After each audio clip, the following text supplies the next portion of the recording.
When trust is broken, people are broken. If you are not going to show remorse for what you did, it means you are proud of what you did. What you have done is that you have made yourself unreliable in their eyes. Yeah. And your truth has become questionable, if not lies, at this point.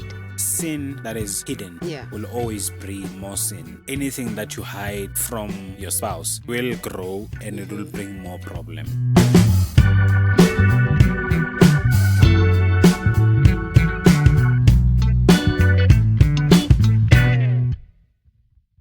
Hello everybody. Welcome to Finding Beauty in Marriage, your podcast for all things marriage and the place where we build beautiful, meaningful and fulfilling marriages.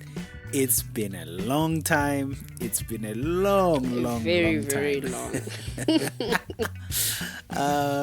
But we are here and we have another episode for you. We hope you enjoy this one. Say hi, Sugar. Hello everybody. I miss you so much. I've missed you so much. Thank you for tuning in, and we're gonna have a long even me miss what sorry, we have missed you. I don't know if you've missed them or not, but we have missed you so much, and we're gonna have a great time as we always do. So what are we talking about, Sugar, today? Today we are talking about rebuilding broken trust. Okay. Is that why you sound so sad? Well, okay, we are talking about rebuilding. I don't know how you want me to sound. But anyway, so before we can go on, I think it is important for us to establish what trust means. Trust is a firm belief in the reliability and the truth of someone. Yeah. When someone say that they trust you, they are saying that they believe you are reliable and truthful. Yeah. And once that proves not to be the case, it can really be hurtful. Yeah. So it feels like a betrayal when you break trust. It's like something that they have had a firm belief in has proven not to be what it seems. True, yeah. And that is why when trust is broken, people are broken. Yeah. Broken trust is painful because there's so much investment of feelings and loyalty that one has put into the relationship simply because they trust you. Yeah. And breaking that trust then says to them that all their investments are of no value and worth to the person who broke the trust. This is why most people tend to believe that they may not have been good enough. And that's why their trust was not cherished, but rather mishandled. When you break someone's trust in you, that's not the only thing that breaks. You also break them. Yeah. And as you rebuild the trust, you also need to repair them. Yeah, that's deep. So we just arrived. I've been exercising. I need to give people something worth value here for them to stick around. You know. Okay. Yeah. So once trust has been broken, it doesn't mean that it cannot be rebuilt. Today we are talking about 10 ways that can rebuild trust in marriage or relationship once it has been broken. Okay.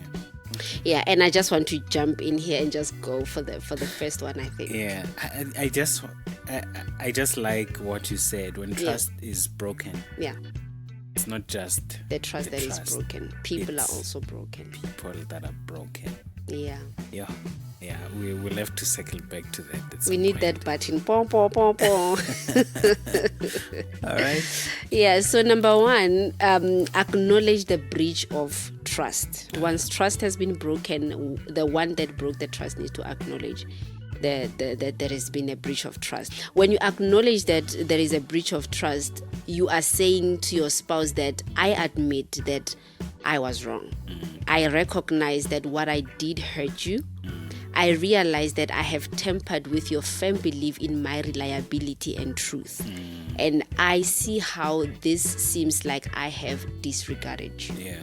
You will never be able to rebuild trust that you have broken if you first don't acknowledge that there was a breach of trust to begin with. Some people don't want to acknowledge that they have breached the trust. They rather not admit or justify their actions. And in them doing this, they will never be able to offer a genuine apology. Yeah. or even if the apology is there, but it will not be genuine if there is no acknowledgement of wrongdoing towards your spouse or your partner.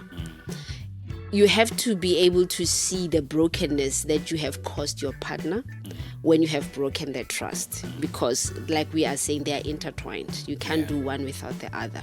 If you're unable to see that, then it really means that you don't value or love them enough to even be moved by their brokenness. Should it continue to be business as usual after breaking your partner's heart, then you really have to do some self-introspection, because I don't know, it just says that's it, Jay. Yeah, so you really have to do an introspection on, firstly, the type of person that you are. Like you're saying, you might just be a heartless person or a selfish person, or what you just said. That is a strong word, but yeah, we'll go with that. We'll go with that. And secondly, interrogate your place in the relationship. Well, it might be that you don't care enough to be in the relationship. Use this time to really be honest with yourself if you truly and genuinely love your partner and want to be in the relationship. Now, this one is a nugget for those that are still dating. Because as a married person, you need to be willing to die to self. There's no roundabout. You are in, right? You are in. You can't do what dating people are doing, because marriage requires that of you. It needs you to die to self. If not, you are maybe I don't know what to say. You might be just in the wrong place. If you are not willing to die to self, it means that you were never ready to be married to begin with. In the first place, You have to be willing to let go of all selfishness and really consider your spouse in everything and in all things, especially when you have hurt them. You know, if they say that they were hurt by you, you must put aside self and try to remedy the situation. I love the distinction you make between the dating ones and the married people. You know, there are things that, and you know this, I am a big proponent of this. There are things that you cannot do simply because you are married. You know, like checking out. You can't check out. You can't, because you are married. You know, and that's why I always say to those who are dating, explore each other as much as you can before you get married, so that when stuff like this comes up, then you are able to look at yourself and say, is this really where I want to be? And if not, you have all the right to move away from the situation, you know, because you are not married. But for married people, it's a different ball altogether, because you need to, your first instincts must be, how do we solve this, not how do I get out of this. You know, it's more, okay, I'm in this, how do I solve it? That's the only solution really for you to find a solution. For you to find a solution. It goes to the point I want to talk about, which is after you've acknowledged that there is a wrong that has been done, then you need to offer a sincere and a genuine apology.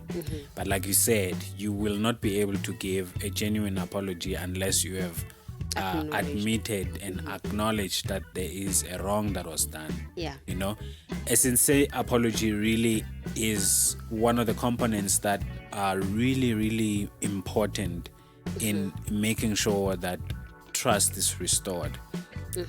Without an apology, other people may still be able to forgive you, even without an apology. But they may not be able to trust you. Because you have not shown to have seen that there is a problem, and you have not shown to be willing to bring back the relationship to where it was, or to a better place than it was before. So a sincere apology really creates that foundation for rebuilding the trust. It's not just acknowledging the mistake that was done, you know, but it also, like you were saying, people get broken when they are hurt. It also means you recognize the emotional toll you have put your spouse in. Because it takes a lot when they realize that you actually lied about something, or you maybe there was some sort of infidelity happening. It's an emotional toll that no one really deserves. So you need to acknowledge to yourself first that this has been a bad thing that you did, and it also created an emotional toll on them. It's important, it's really important to express your remorse around the situation. It helps in the healing process of your spouse. If you are not going to show remorse for what you did, it means you are proud of what you did, which then says you don't really care about them. So show remorse, take full responsibility, and like you said, avoid justification of what happened. People get into that cycle of saying, but it's because you didn't do 1, 2, 3. That's why I did 1, 2, 3, which is justification. There is nothing someone else can do that justifies your own actions. You must take control and take full responsibility of your own actions. Show empathy. Show that empathy and acknowledge the depth of the hurt that you've caused. Open that door. When you do that, you open that door of rebuilding trust, because now they see that you understand what happened, you are remorseful of what happened, and you are willing to work on what happened. In our previous episode, I once mentioned that when you apologize, don't be quick to promise, right? Don't be quick to promise. But in this case, in fact, these are two different things. A sincere apology also includes a commitment to change. It's not a promise like in our previous episode, but it's a commitment to change. This is now, okay, I see this is what has happened. I'm sorry for what has happened. I didn't mean to hurt you. And this is my commitment to make sure that this never happens again. So instead of a general apology, I'm just sorry. It needs to be, you need to be able to say, like, I realize my actions hurt you deeply. And I take full responsibility for breaking your trust, and I want you to know that I'm committed to earning back your trust and be able to rebuild what we have been working on. That's how you kind of allow for your partner to come through and be part of this healing process with you, because you also need healing, especially even though you are the perpetrator. You still need healing, because if your spouse is not okay, because you are one, you are not okay. And that's where the oneness of marriage comes through. For those who genuinely care. Yes, for those who genuinely care. So you that. need to be able to move together. In fact, healing that is found by the both of you is more stronger than healing that is found by one person. So don't allow your partner to go through all the motions of healing without you being there by their side, holding their hand, showing them your support, especially because you are the perpetrator. So awesome. Number 3 is commit to transparent communication. It comes back again. Communication. All the time. When you have broken your spouse's trust, what you have done is that you have made yourself unreliable in their eyes. And your truth has become questionable, if not lies, at this point. You need to recognize that this is the state that you have put your partner in. Your partner is questioning everything that you are saying and doing. And just because they are not verbally questioning you, it doesn't mean that they don't have questions, or it doesn't mean that they are not questioning everything. And some partners or people actually do come out and verbally, question you on a lot of things and question you on everything that you do and say. Even your past. Because now everything's question, everything comes into question. So you must now decide to be transparent about everything, which is something that you should have done or in the first place. This is something you should have been doing all this time. But the breaking of the trust clearly indicates that you haven't been transparent and you haven't been honest. Now you must commit to it. Even when an opportunity arises for you to lie, you must fight that and rather present yourself in an honest way and give your partner the truth. This may be hard because your partner may be asking you a lot of questions during this time because they are trying to make sense of what happened and what could have led you to breaking their trust in you. Be that as it may, choose the truth. Because lying will just make the situation worse. Some questions will be hard to answer, yes, as you will be forced to face your wrongdoings. But recognize that this is your partner and they deserve the truth. And your truth will play a major role in remedying the situation. And in the absence of them asking you questions, offer to be transparent about everything still. Offer to be transparent anyway. Initiate the conversations about what happened. Communicate in detail your day. Talk about your movements, talk about your meetups, offer your phone if it was the cause of the mistrust. And like I said, just because they are not asking you questions, it doesn't mean that they don't have questions. It might be that they are too hurt to ask. They are scared to hear or face the truth, or they are just too angry to talk about it. But you initiating the communication that is necessary to be heard, it will offer transparency and it will help them in the healing process and in them processing what has happened or what has led you the relationship to where it is at that point. So be willing to put in the work through honesty, through transparency, and through vulnerability just to mend the situation. Without the perpetrator putting in the work, the victim will struggle to heal and also to move on. And the marriage or the relationship will be stuck in a place of pain. And this will be expressed through your silent treatment, anger, disagreements, arguments, and a lot of fighting. So the apology will help in the process of understanding and healing from what happened. But it is the action of the perpetrator that will cause the necessary shift in the current state of the victim and in the current state of the relationship or the marriage. I think sin that is hidden will always breed more sin. Anything that you hide from your spouse, it will grow and it will bring more problems. It might be just a small thing for now, but it grows to be a bigger scary monster if it remains hidden. So the best policy really, especially in marriage, is honesty. You can think to yourself that no, I would never do it again, and you promise yourself that I will never do it again. But because you never communicated it, you never exposed it. Yes, that's the word that I'm looking for. You never exposed it. It is just a matter of time before it catches up with you, because the devil is always lurking. He will take that, and use it against you at some point. Definitely. He will use it against you. So it is important to expose sin. Definitely. Number 4. You need to understand the root cause of what happened. I think in a bid to get to a happy place as couples, we usually overlook the stage of actually understanding what actually happened here.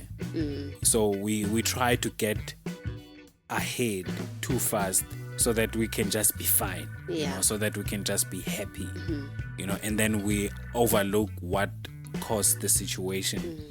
Only a few months down the line or a few years down the line, something happens again, and then that reminds us that, we actually didn't deal with the root cause, and that's why this thing is always happening. And the problem is, if a couple doesn't deal with the root cause, you are susceptible to continually doing the same things. If it's an infidelity issue, for instance, and you don't sit down to actually find out what's the cause of this thing, what will happen is it will happen again, because the root cause has not been identified, and which means you cannot avoid it, even if it came straight on, because you don't know what it is. You don't know what it is. You don't know what it is. So understanding why the breach of trust occurred is key to preventing the similar issue from reoccurring. Now, this will require and I bring in even the victim here. So the perpetrator and the victim need to actually sit down, firstly with themselves. How did I contribute to this situation? And usually you'll find that there is some sort of a contribution. From the perpetrator's side is, okay, let me look at my behavior first. Let me look at how let me look at my past relationships. How has that affected my current relationship? So there's quite a lot of things that one needs to look at, especially when you do a self-introspection, to figure out, how did I put myself in a compromising situation like this one? And then once both of you have sat down with yourselves and have self-introspected, come up, and that's if you are working on the relationship. When you are committed to then still keeping this relationship and going forward, then come up with solutions together. That will help you move forward as a couple. Sometimes it's a matter of boundaries. Maybe boundaries are never In place. clearly set. Maybe it's insecurity. Maybe it's a lack of communication. Maybe it's unmet needs.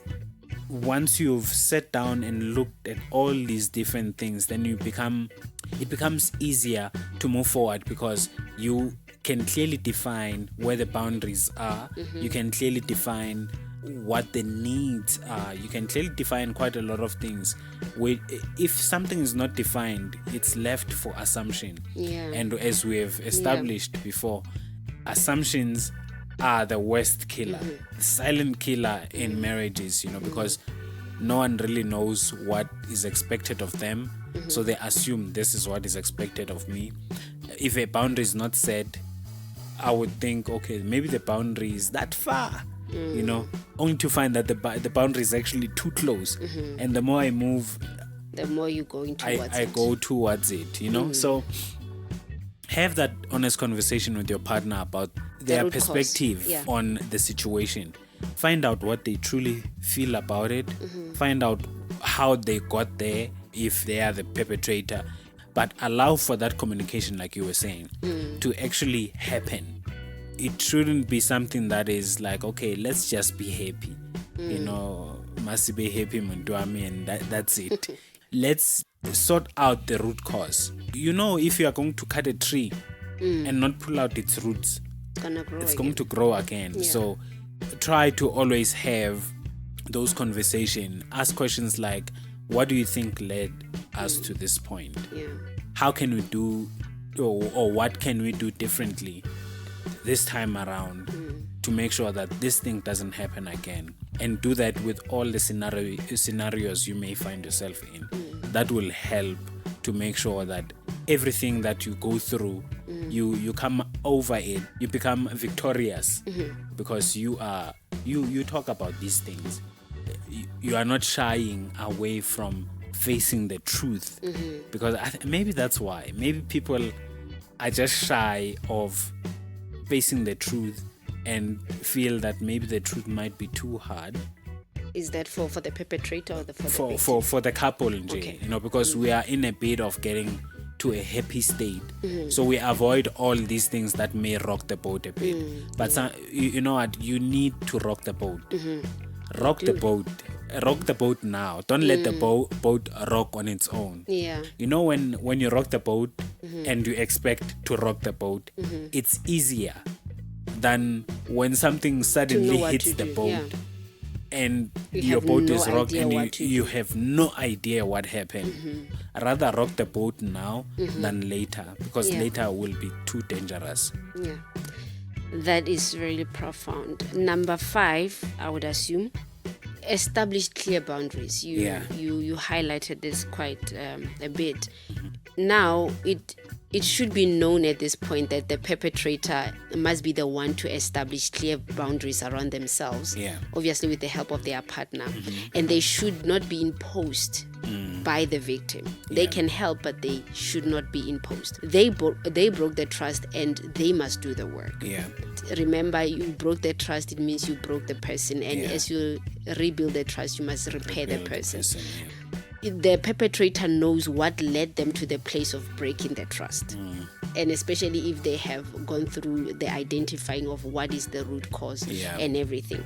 Therefore, they should put in a guard around themselves, around those areas. The victim, like I said, can help where and when they see that the perpetrator is missing the mark. And I am reminded by a couple that came to see us for a counseling session not so long ago, when the guy said that his friendliness gave colleagues the wrong message, right? And it got out of hand and caused problems in his relationship with his partner. But upon acknowledging his mistake, he then put boundaries around his relationship with all his female colleagues. It was not that just particular colleague, but all his female colleagues, right? And he did not justify himself as an overly friendly guy, and how it's not his fault that the lady got the wrong message and on all of that. No, what he did is that he moved swiftly in protecting his relationship and his partner by establishing clear boundaries around his friendliness and around his relationships with female colleagues, right? It is also important to know that the root cause of the breach of trust and what led you to breaking the trust, like you just said as you were talking, because without acknowledging this, it will make you fall the same way, or it will make you fall into the same predicament over and over again, like you have already mentioned.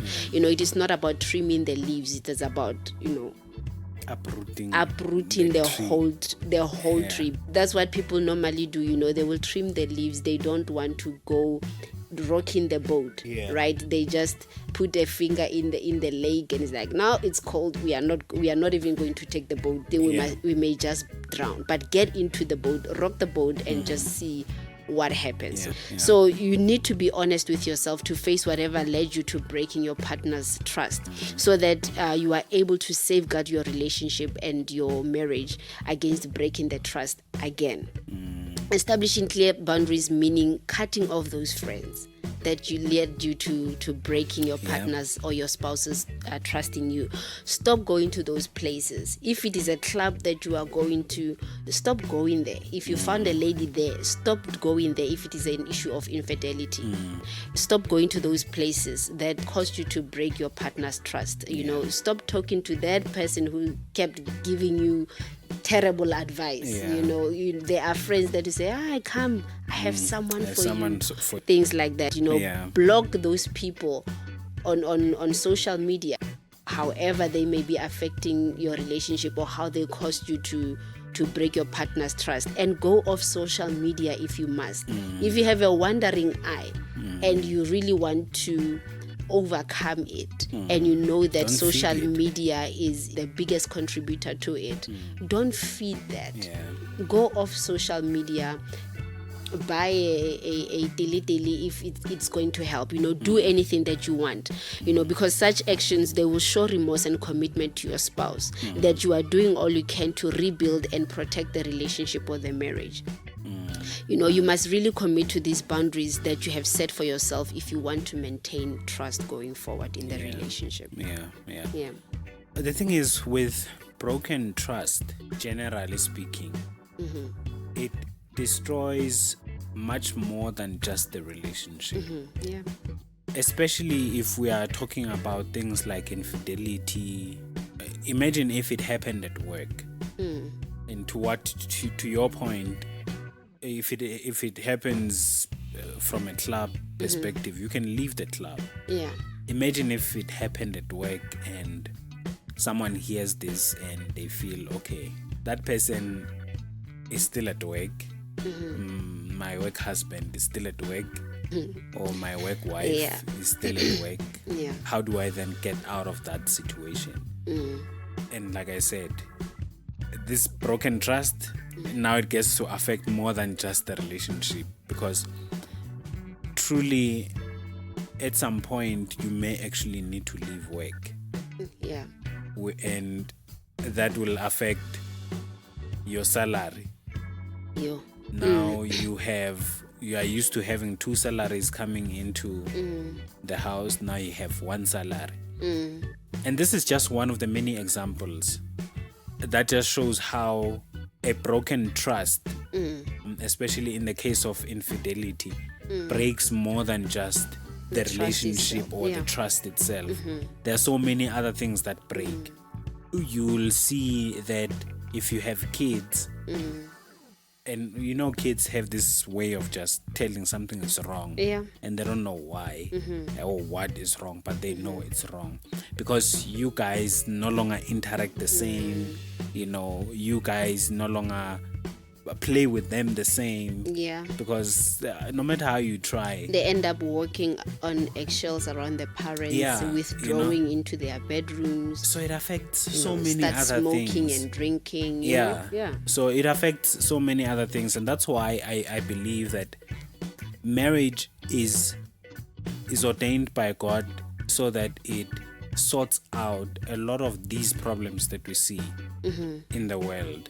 If we cannot do marriage right, it's difficult to do the world right, True. because a lot of the structures in the world are really dependent on correct marriages. Yeah. If you do well at in your home, you do well at church, you do well at work. You know, it affects all of that. If you are not well at home, you won't be well at church. You won't be well at work.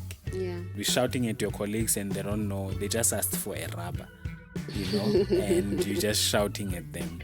Yeah. So yeah, let's try by all means to protect our relationships, Yeah. protect our marriages, no matter what the cost would be.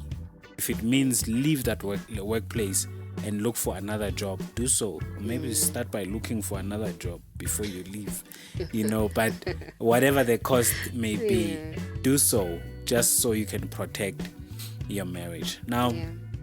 number 6, be patient and allow time for healing. People try to force the healing to happen. And you know, if you have a wound, you have to let it be. Yeah. No matter how much No you much- want yeah. it to heal, it will Exactly. heal at its own pace. You have to let it be. You can treat it, yes, but you can't force it to heal. You'll treat it so that it doesn't have infections and spread, but it cannot heal at your own time. Let it heal in its own time. You can't force it to heal. That's just the way things are. You can help in the healing process. Yes. You know, you can put some ointments on it, you can wash it, you can do all of that. So treat your healing process, but don't force your healing to happen immediately. And that's where people want to get to, we are happy state, you know, and yeah, skip all these other processes. So from the victim's perspective, you'll find that they just want to be okay. So they start covering up their hurt with other things. Could be shopping, could be, you know, like let's just go out, go to Mpumalanga, we come back, we go to Dubai, we come back. So they don't get to think about this thing That is lingering over that's them. lingering over them. And over time, as you exercise all these things, you are covering up something that's so difficult. You know, that's something so dangerous, in fact. Actually, yeah. You can do all these other things. Maybe bury yourself in studies, anything. You can bury this thing. That's the reality of it. You can bury the wound, you can bandage it, and make up on top of it so that it's not seen. But it doesn't take But away it the fact doesn't, that it's yeah, there. it doesn't take away the fact that it exists, and it needs to be treated, and it needs to heal. Unless it is healed, you have not moved on, or you have not grown from that stage. You are still where you left the wound. So healing, it needs to be understood that really healing takes time, and it's crucial to be patient with yourself. And as the perpetrator, it's crucial to be patient with your spouse. Yeah. Because many times I've seen the perpetrator saying, but this thing, Yeah. you should have moved on by now. I've said sorry so many said times. sorry, I don't know yeah. what to do anymore. Yeah. I've bought you flowers. I've apologized. I've written I've done letters. everything you've asked me to do. Yeah, all those things that we spoke about this. You said if I did 1, 2, 3, you will be fine, and you are still not fine. Why are you not fine? Yeah. And why are you still blaming me for this? why? Whereas I apologize. Why you're still crying about it? It means you haven't healed from it. You told me if I did 1, 2, 3, you'll heal. It's because they expect healing to be a logical thing, and it's not logical. Healing is completely emotional, and it needs to take its course. You need to cry if you need to cry. You need to go through all those motions for you to eventually get to a healing rest. Everything that goes up will someday come down. It's just how things are designed. So let those emotions go high, let tears come down. At some point it's gonna stop. At some point you're gonna find healing. At some point you are going to find rest. But during that time, the perpetrator must show the actions you were talking about, the actions of remorse, the actions of support, to say, I'm not rushing you. I'm not rushing you to find healing. I just want that at some point in your life you find healing. It's not about finding it now. It's about finding it at some point. Instead of pressuring your partner to find healing, give them the space. Give them the space to heal.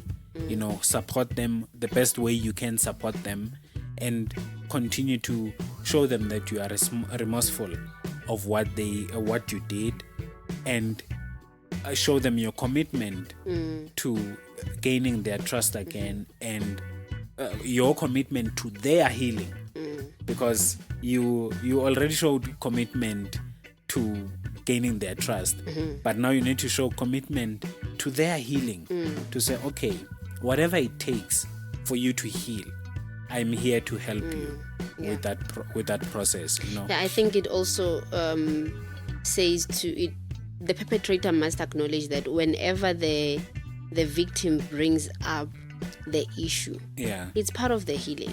They should not see it as an attack on them, and that's when now they need to be transparent. They need to communicate, and they need to show support, and also show your vulnerable side to them, so that it really helps them with the healing. And like you say, when they bring it up, sometimes it's not that they're looking for an answer. It's just them literally offloading it. They're just offloading. So you actually need to be glad when they are talking about it, because they are just offloading it. They actually might not even need you to respond to some of the questions they have. They just need you to put your arm around them and say just you're sorry. And just say you are sorry, and keep quiet, and just let them know that you are there for them during that process. That's true. So give them the space they need. Don't push them to find healing or forgive faster. Always check in with them.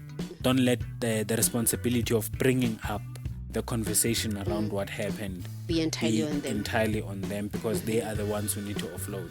Help them offload by checking in on them. How are you feeling? How are you feeling around this issue that we have? So that they get the chance to offload. That is a heavy one, and a not so simple one. The thing is with healing, it's the one that is in control. This is the part of rebuilding trust that none of you have control of, because you can say to them, do 1, 2, 3, and you find at the end of the day it doesn't work, and the perpetrator comes in and says, but you said you'll be okay, you said you'll be better if I do. We are just shooting blanks at this point, and the healing it lies entirely on the process of healing itself. It's important to be merciful to your partner, and to be present and show up as and when and how you are needed to show up. So number seven, follow through on promises. Yeah. As you have apologized and established boundaries, you have to make promises to your spouse or your partner for accountability. Yeah. You cannot just say that you are sorry and you don't give your partner something to hold on to that will say to them and show them that you are keeping your word. Make that promise of not ever breaking their trust again. Make that promise of never overstepping on boundaries again. And the most important thing is to follow through on those promises you make and be consistent at them. So not making promises say that you don't want to be held accountable for breaking the trust and for your actions. Yeah. But making them will greatly help you to become a better person or a better spouse. And following through on your promises made will rebuild the trust in your spouse, as it shows them that you are truly working on the broken trust and the relationship or the marriage. If you promise to come home straight from work, do it. If you promise to not hang out with that particular person that led you to breaking your partner's mistrust, don't do it. If you promise to stand up for your partner or your wife, your spouse, with your family, follow through on that. If you promise to block that particular person or that contact, do it permanently and not on and off as and when it is convenient for you. If you promise to be off social media, don't hide that one account, delete other accounts and leave that particular one, or don't create another account that your spouse does not know of its existence, because people are sneaky, man. People can be so naughty. They promise one thing and they go and do the other thing. Your word must start to count for something, because by the time you broke the trust, it wasn't.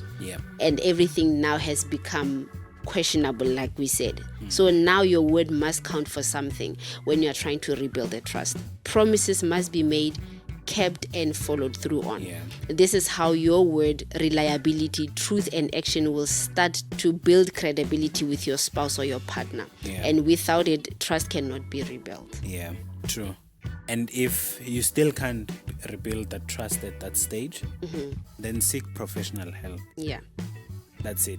I think you are blessed if you are with a spouse who's able to say, babe, let's sit down, let's talk, and let's resolve this. It's such a blessing to have that, because many couples don't have that. They want to, but they just don't have it. And they almost forced to always go to find additional help. If you ever find yourself in a position where you are not able to resolve an issue regarding trust, because trust is really a big thing in marriage. You can't spend the rest of your life with someone you don't trust. Because if you can't trust me and you can't trust my reliability, then you can expect that I will wake up one day and just strangle you, because there's just no trust. And you don't want to find yourself in that situation, especially in marriage.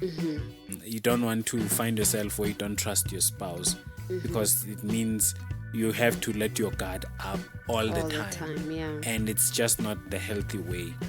You want to be able to come home, and immediately when you get into your home or into your house, then your guard goes from 100 to 0, because you are home. You are safe. You in are the in most a safe safest place that you can ever be in this world.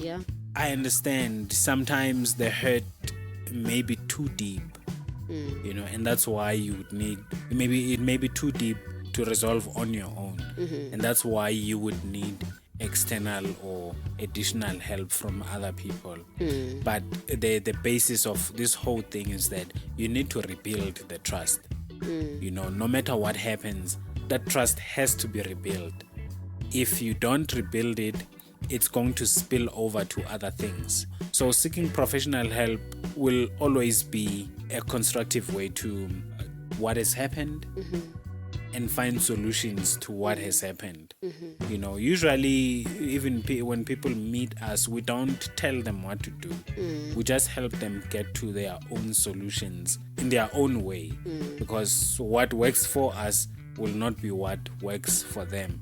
A therapist, for instance, or a counselor will help you go through those motions of healing and then help you get through what needs to be done next so that you can rebuild that trust. I think I need to stress this. You need to go through the motions. You need to go through those motions of hurt, of crying, of offloading, of then starting to rebuild that trust. And if you can't do that on your own, find someone who can help you do that so that you can eventually get to a point where you have healed. If you are still rebuilding, or right now, if you are currently in the rebuilding phase, even if you are doing it on your own and it's still going well, still find additional help. Why I say that is more beneficial to have different heads to think about one problem than just the two of you. Yeah, because someone you are already in it. The inside. Yeah, someone from outside will see clearer. Someone, who's not they are not emotionally involved attached to it. So still find someone who's gonna help you see it from perspective other than your own perspective. It helps, and you can do that through marriage workshops, support groups if you guys have them at church. Find seminars that you can attend, just to help that process. In seminars they're probably gonna cover different topics, but at some point, even if it's just for 10 minutes, they may actually cover what you guys are going through, just to give you a different perspective. But continually invest in your workshops, your seminars, your support groups, so that you are able to see situations from different perspectives. Yeah, that will greatly help. Yeah.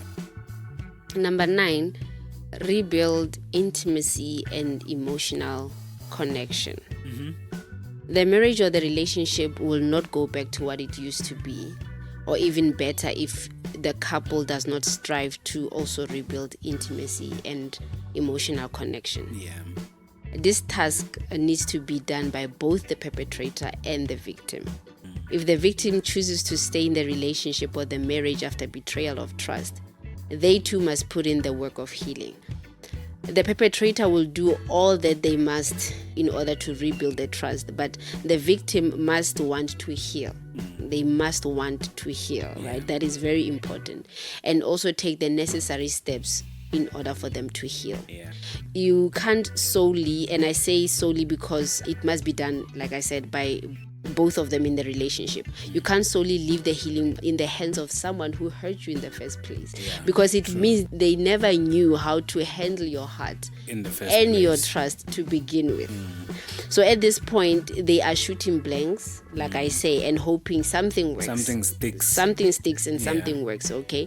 They are trying to do all that they can and must do to help you heal. But if you have closed your heart to the healing, or you don't want to do the work yourself, hoping that they heal you because they are the ones that hurt you, the perpetrator can bring heaven down. All they can, and they can do all the right things that must be done, but nothing they do will ever work, because the decision to heal and the spot on work that is needed lies majorly with the victim.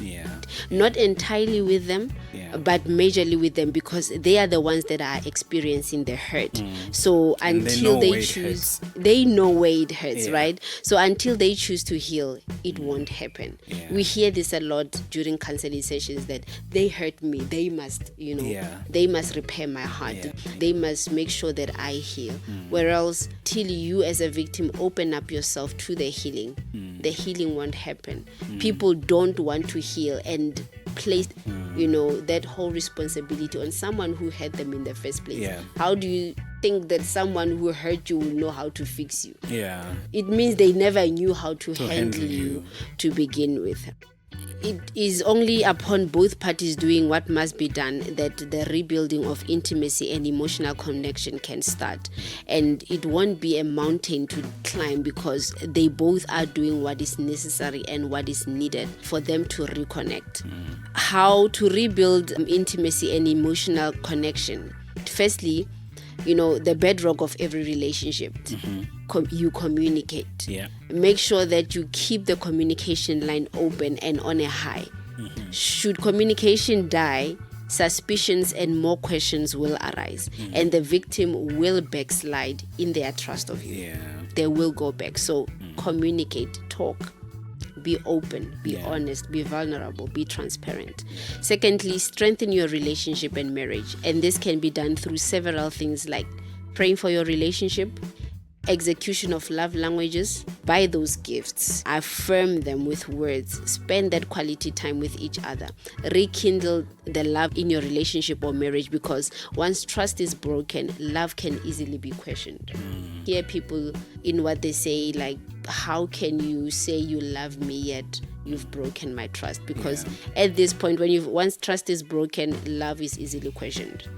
And lastly, you must both be emotionally open. You must be vulnerable, you must be transparent, and you must be naked with each other and hide nothing from one another.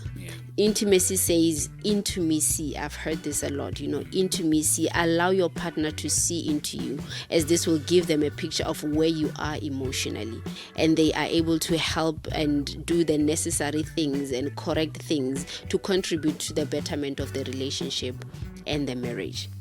It is when you are able to connect intimately, especially at the emotional level, that you can track the healing process and the state of trust of the relationship, where it is and how it is doing. And this will help navigate your way through the marriage and the relationship with ease. Awesome. Number 10 and the last one. Forgive and let go. Yeah. So this one is hard. But necessary. This one is hard because, especially when you are the victim, it's the last thing you want to hear. Maybe that's why we put it last, number 10. Forgive and let go. Forgiveness is essential for moving forward. Unless you have forgiven, you will not move forward. Everything that was done will always be ringing in your head unless you forgive. And the thing is, as it rings in your head, it will continue to hurt you. As though it just happened. Simply because you haven't forgiven. So forgiveness is really essential for moving forward. But it really doesn't mean what happened didn't happen. It doesn't mean what happened didn't hurt you. And also, it doesn't mean it was okay. It doesn't mean it was okay. And it's acceptable. It only means that you are allowing yourself to get into a healing place. It means you are giving yourself permission to get into a healing place. That's when you say liberating yourself. You are liberating yourself. So when you say I forgive you, it's not about me. When you say I forgive you, it's you giving yourself permission to heal. Giving yourself permission to be okay. To be okay. Because unless you forgive, like I said, you won't be able to move forward. Everything will keep replaying and replaying, and the more it replays, the more it hurts you, and the more you get worse and worse. And every other thing will hurt also. Every other thing will remind you of that particular thing. So you'll have unnecessary triggers. Everything will trigger you, Nje. Simply because you have something that's lingering. If you see someone crying, you don't know what they're crying for. You will join in and cry. Join in and cry because you have something to cry about. That is inside that actually causes you to cry. So everything just becomes a trigger. So forgiveness is essential. It's about releasing the hold that anger and resentment have on you, because when you haven't forgiven, you are more susceptible to anger. You are more susceptible to resentment. And bitterness. And bitterness. So all those things I would like to call them demons you don't want to be around you. Fraternize with. Yeah. Yeah. Because they can hold you and they can hold you for a long time. Yes. And they will torment you. You get angry for anything. You know, you resent everyone. You've heard people saying, I hate men. You know, like every man to them it's like A trigger. yeah, you can't tell them about relationships because they're like, me and women or me and men, we don't mix. Yeah. And it stems from a place of hurt unforgiveness, yeah. and a place of unforgiveness, you see. Like you mentioned, forgiveness really requires an active decision to forgive Yeah. and say, okay, I'm going to allow myself to get well here.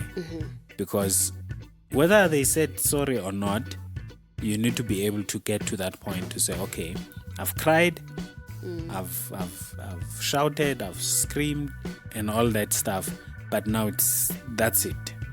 I've had it with this pain. I'm gonna allow myself to live again. To be happy again. When I say let go, it sounds Brutal. Yeah, it sounds brutal. But Yeah. think about this. Your partner has stepped on your toes many times. And as you are listening to this, I can ask you now, what is it that your partner did and you, or maybe let me put it this way. First question, have you ever forgiven your partner? The answer is yes. The answer is yes. And if I ask a follow-up question to that and say, what did you forgive them for? Can you mention 5 of those? Because it's more than 5, I know. Yeah. Chances are you won't remember all of them. Exactly. Yeah. The point here is that it is possible to let go. Yeah. People say, I will forgive, but I can't let go or I can't forget. It's because you don't want to forget. You don't want to let go of it. Yeah. You see now the example that you just made.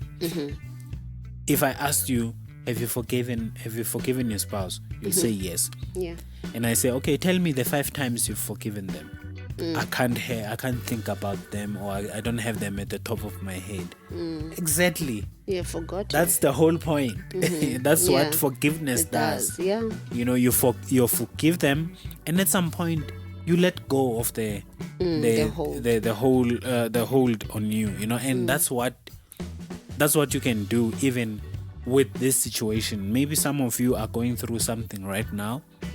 The good news is that it's possible to forgive, and it's possible to let go, because you've done it so many times. You don't even know how many times you've done it. That's how many times you've done it. You know, you've forgiven them, you've let go, and like I said, when you do forgive, when you do let go, it doesn't mean what they did was right. It's just you allowing yourself to live again, because you know, if you don't let go, you will continue to remember what happened, and it will continue to hinder the good that may come. That's why God says from that your marriage. when He forgives us, He remembers our sins no more. Yeah. Because had He kept on remembering our sins, we would be wiped out of here. Yeah. You know, so letting go really means that you understand that the relationship can't return to where it was before. But it also means you understand that the relationship can actually be stronger. Can. You know, than it was before. Yeah. And it can be more beautiful than it was before. You know, because now you are alert, both of you. yes, you know what got you there what in the got first you place. there, and you work so hard not to go back there. Yeah. And because you have hurt your partner, you are going to make sure that you never hurt them again. Yes. And you are going to do the opposite of that. You are going to say, well, that is if you're a normal person, a well-functioning person. You would say that I will dedicate my life from this point forward to Making be sure. the best partner that you can be ever the best and husband, when you're be the best wife. yes, I can and be. when you choose to do that, it will affect the marriage. The marriage will be better than it was before. Yeah. Yeah, it is possible. So it is possible to forgive. It is possible to let go. It's possible to have the best Yeah, marriage the best marriage than before. after a broken trust. Yes. So yes, there you have it for today. I guess in conclusion, it needs to be understood that this rebuilding of trust is a thing for two. Yeah. You cannot do it alone. Your partner can't do it alone. You need to be clear on what you guys are doing. It's one thing to do to try and rebuild, but if I'm building a mansion and when I am building a castle, those are two different things. So we need to agree on what are we building here, what are we rebuilding, so that we have one solid unit as we are rebuilding. If you are in this situation right now, do not despair. There is hope for you, and it can work out. It really can. It can work out. You can come out of this More with beautiful. a more stronger marriage, a better marriage, a happier marriage. Yeah. 10 years from now, not even 10 years, just 6 months from now, you'll be looking back and laughing about what happened and how it tried to destroy you, but it didn't succeed. Because that's just what happens. Do not despair, and we hope you've enjoyed this session for today. We hope you've had a great time with us. Leave some comments. We even forgot how to do this thing. But please. One thing that I want to say before we close is for people to pray. Man, God is the God of the hearts. Yeah. He knows the heart of the perpetrator. He knows the heart of the victim, and he knows where to steer it, how to get it to where it needs to be. So in all that you do in your healing process, invite God.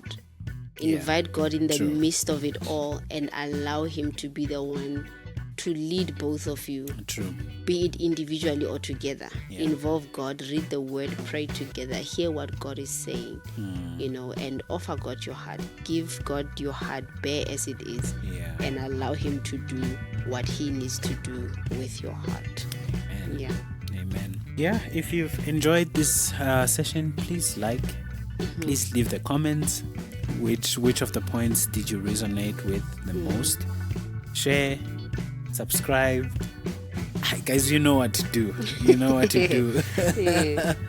So there you have it. Thank you so much for joining us. We will see you next time. Bye-bye.